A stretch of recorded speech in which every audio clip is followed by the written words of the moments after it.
Now we were actually on our way back to the hotel, which would signal the end of the shooting for the day. But we discovered a world-class, once-in-a-lifetime location within easy reach, and just an hour and a half away. Although a sunrise location, we are going to head there for sunset. And on the way, we've stopped to have a look at this crepuscular display. I think that this is the largest and widest and most impressive sunray display that I have ever witnessed.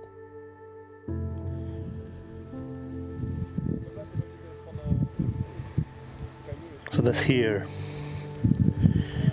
is the big gorge and big cliffs above the Colorado River, which you'll see down the bottom here. Just trying to focus this in. A manual focus in here, so I think that's it about there. And you'll see it snakes around this ravine here, comes out here, and goes all the way back round the back of that headland there.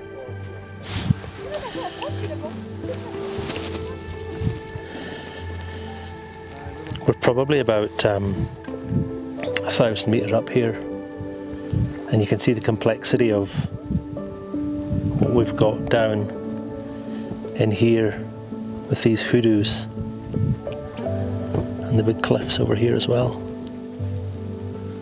Quite remarkable. However, I'm not convinced that this is going to take a really nice photograph because there's so much going on here. I'm just going to pull you around here and put the exposure up a little bit so we can see all the detail and the dirt and the debris and the shelves and stuff down here. I'm quite close to the edge. I don't want to go any closer. But this is all erosion from the Colorado River over tens of thousands of years, if not longer. The river itself is quite green here, as you can see, but again I don't think that this has really provided me much of a photograph, although this is a very famous vantage point. And just across the road we've got this here going on, and you'll see these terraced salt lakes at the bottom.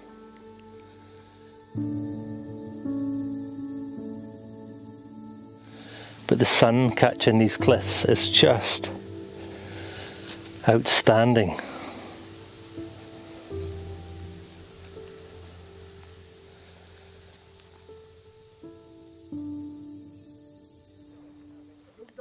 No, I'm rushing around here like a kid in a candy shop in some regards. It's been so long since I've been out with the camera.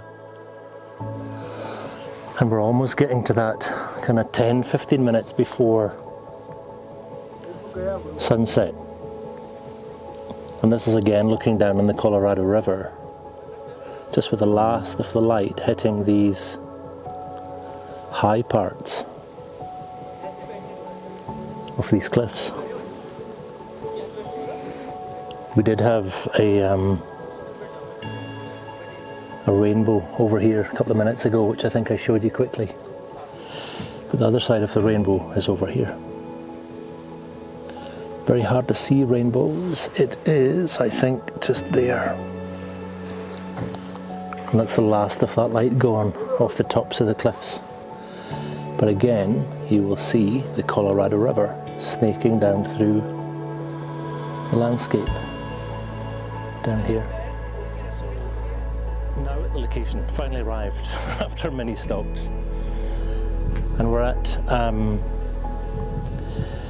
the neck, it's called the neck of Dead Horse Point, and I'll show you in a second, but it's how the Colorado River snakes down through the valley floor here.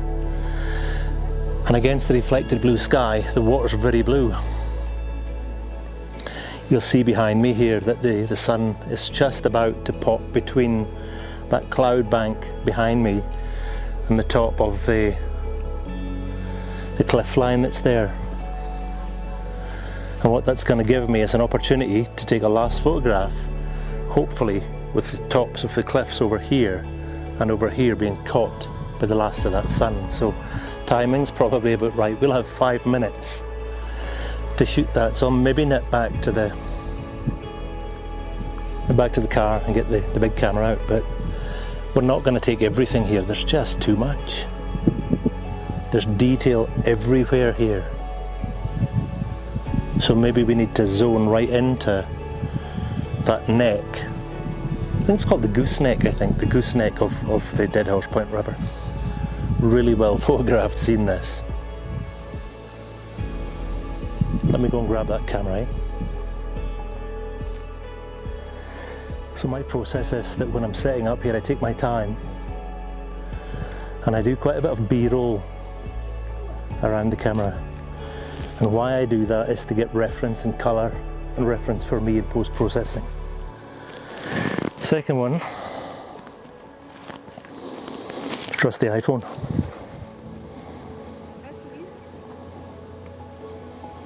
Now iPhones are really good at dynamic range, and so it allows me to see some colour reference when I get this back into post. There's a third point of reference for me.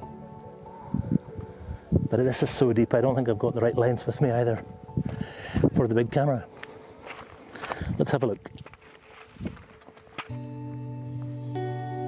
And you'll see the big camera here catching the light just there with the scene in the background.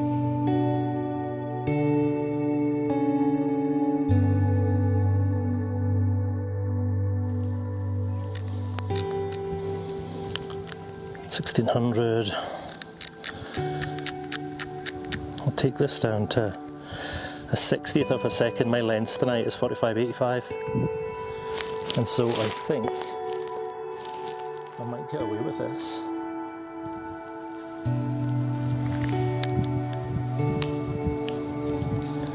Focus.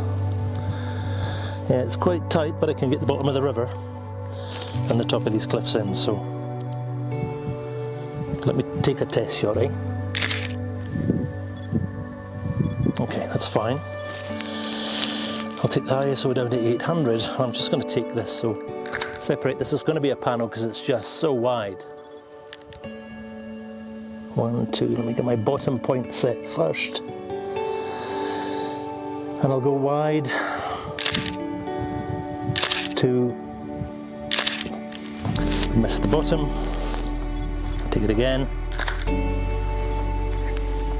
Quick photograph of the sun. Start off my low point, take it across. 1, 2, 3, 4, 5, 6. So that should give me about a 3-to-1. I'm not quite sure though that the photographs here will do this place justice, because it's deep. There's lots of perspective here, there's lots of details, and it's simply an incredible scene.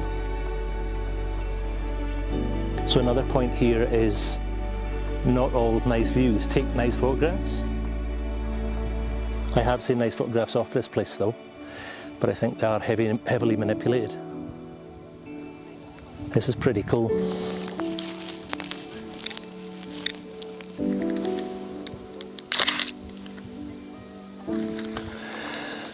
Pretty cool. I think that's me done for tonight. We're going to get to the hotel because we've got a day in Moab tomorrow. This was an extra stop. Didn't even intend to come here. Glad I did.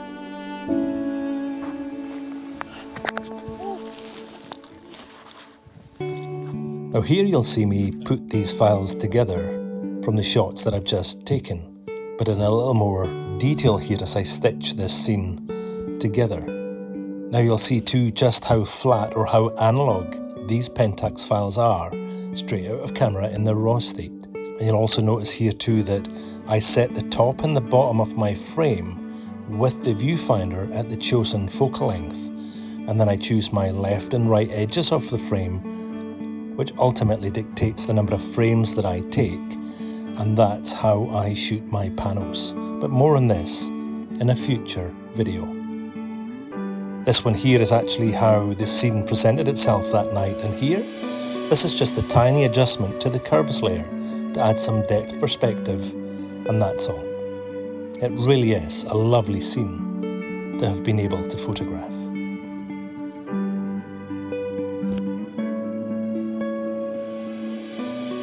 Thanks for watching everyone, wherever you are, and the third and final part of Utah will be released very, very soon. Cheerio.